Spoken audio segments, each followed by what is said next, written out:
ভাৰত গেছৰ e-KYC আপোনালোকে মোবাইলৰ সহায়ত কেনেকৈ আপডেট কৰিব পাৰিব আজিৰ ভিডিঅ'টোত মই এই বিষয়ে আপোনালোকক কম। ভিডিঅ'টো ভাল লাগিলে লাইক কৰিব, শ্বেয়াৰ কৰি দিব নাপাহৰিব আৰু সেভ কৰি ৰাখিব আৰু ফলো কৰি দিব। এতিয়া আপোনালোকক সেইদিনাখন মই ইণ্ডিয়ান গেছৰ যিটো e-KYC প্ৰসেছ আছিলে মই ষ্টেপ বাই ষ্টেপ দেখুৱাই দিছিলোঁ।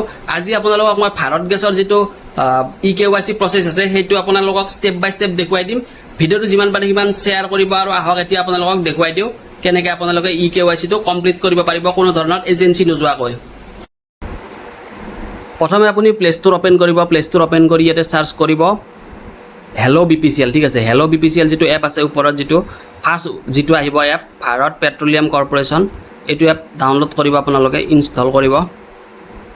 ইনষ্টল কৰাৰ পিছত ইয়াতে আৰু এটা এপ ডাউনলোড কৰি থ'ব আপোনালোকে যিটোৰ নাম হ'ব আধাৰ ফেচ RD, ঠিক আছে। এইটো আপোনাৰ অপেন হ'ব, এইটো এতিয়া বৰ্তমান ইনষ্টল হ'ব দিয়ক। তাৰপিছত ইয়াতে আকৌ এটা চাৰ্চ কৰিব আধাৰ, এইটো ইয়াতে চাৰ্চ কৰিব আধাৰ ফেচ RD, ঠিক আছে। তাৰপিছত আধাৰ ফেচ RD চাৰ্চ কৰাৰ পিছত আপুনি এইটো এটা এপ অপেন হ'ব, ঠিক আছে। এইটো এপ আপুনি ইনষ্টল কৰি ল'ব। এইটো এপ ইনষ্টল এইকাৰণে কৰিব লাগিব কাৰণ আপুনি ফেচ যিটো আছে ফেচ KYC কৰিব লাগিব, ঠিক আছে।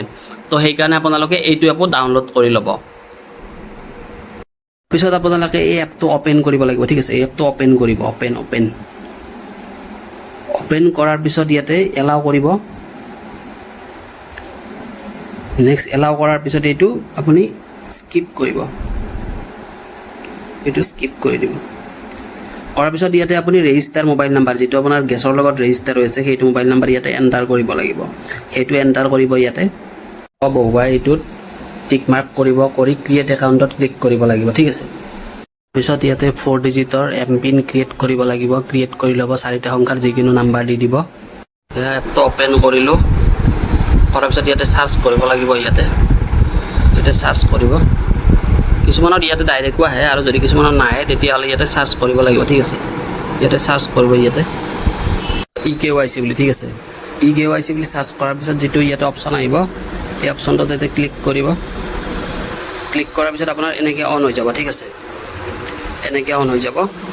তাৰপিছত এইখিনিত আপুনি ইয়াতে ক্লিক কৰিব, কৰি ইয়াতে প্ৰচিডত ক্লিক কৰিব।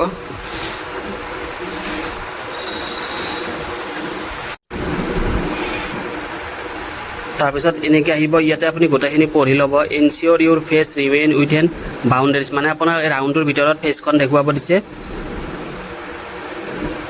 তাৰপিছত make sure your face is well it, ইয়াতে ক্লিক কৰিব। ক্লিক কৰি প্ৰচিড কৰিব।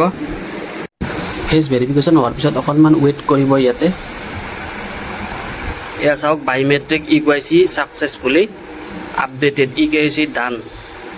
ইয়াতে গোটেইখিনি ডিটেইলছ আপোনালোকে দেখা পাই যাব। ইয়াতে নাম দেখা পাব, তাৰপিছত ডেট অফ বাৰ্থ দেখা পাব, তাৰপিছত এইখিনি গোটেইখিনি হৈ গ'ল। এতিয়া আপোনাৰ e-KYC কমপ্লিট হৈ গ'ল, ঠিক আছে। ভিডিঅ'টোৰ পৰা যদি হেল্প হৈছে লাইক, কমেণ্ট, শ্বেয়াৰ আৰু ফ'ল' কৰি দিবলৈ নাপাহৰিব আৰু ছেভ কৰি ৰাখিব। Thank U.